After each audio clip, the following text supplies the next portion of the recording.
Magandang gabi pambungad sa ating newscast. Pinag-aaralan ng Philippine National Police kung forever na raw na hindi bibigyan ng lisensya sa paghawak ng baril ang mga gun ban violators. Kasunod yan ng insidente ng road rage na nauwi sa pamamaril sa Antipolo City nitong weekend sa gitna ng aktibong pagpapatupad ng COMELEC gun ban. Pasintabi naman po mga ka-A to Z dahil nakuhanan ang pamamaril na yan ng ilang mga sasaksi. May balitang A to Z, si Ian Maghanoy. Viral ngayon sa social media ang smartphone video na ito kung saan kitang-kita ang insidente ng pamamaril sa harap ng isang coffee shop sa Marcos Highway, Barangay San Jose, Boso-Boso, Lower Antipolo City. Alas 5 ng hapon ng linggo, naganap ang pamamaril sa kasagsagan ng COMELEC gun ban. Kita ang pagbunot ng baril ng isang lalaking nakaputi at harapang pinaputukan ang kaalitang rider. Bumulagta ang rider pero tuloy pa rin ang gunman dahilan para bumulagta rin ng isang umaawat na babae. 8 magkakasunod pang bala ang pinakawalan ng gunman laban sa isa pang lumayo ng nakaalitan ding rider.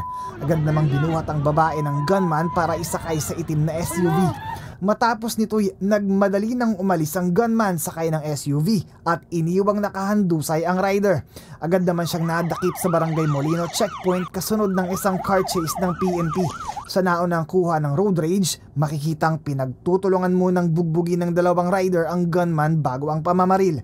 Lumabas din sa investigasyon ng pulisya na lisensyadong humawak ng baril ang suspect. Tinitingnan ko po doon sa implementing rules and regulations po doon sa ating batas kung pwede natin gawin ng lifetime ban ang mga tao magbabiolate po ng COMELEC gun ban. Mabilis din daw magmaneho ang gunman dahilan para mainis sa kanya ang mga kasabayang rider. Base sa obserbasyon ko doon sa mga available na materials po sa social media, may pagka-reckless po, no? At hinabol po yun nung mag-ama, actually grupo sila. Labis naman ang paghingi ng tawad ng suspect na kasulukuyang nasa kustodiya ng Antipolo City Police Station para sa inquest proceedings. Huwag po sanang masyadong mainit ulo nyo, tsaka huwag po kayo magtatangka lagi na parang may bubunutin po kayo. Kasi hindi nyo rin po alam na meron din po dala yung kaaway nyo po eh. Nagpapagaling naman sa ospital ang 4 na biktima, kabilang na ang sariling live-in partner ng gunman.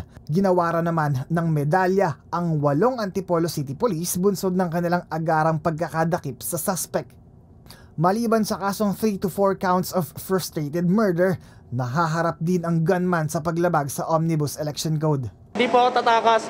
Yung sabi po nilang tatakas, may natamaan po kasi na nakasama ko eh.